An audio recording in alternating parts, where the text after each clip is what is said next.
এই মুহূর্তের সবচেয়ে বড় খবর একমাত্র শিলচর সংবাদের পর্দায়। রাতাবাড়িতে নির্বাচনী হিংসা, কংগ্রেসের চেরাগী জেলা পরিষদ প্রার্থী আহত।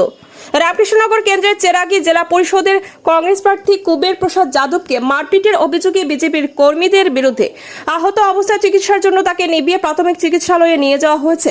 700 নম্বর উত্তর পাঠাকাউরি এলপি স্কুলের 60 নম্বর বুথে ভোট গ্রহণ কেন্দ্রে ঘটনাটি সংঘটিত হয়েছে বলে অভিযোগ।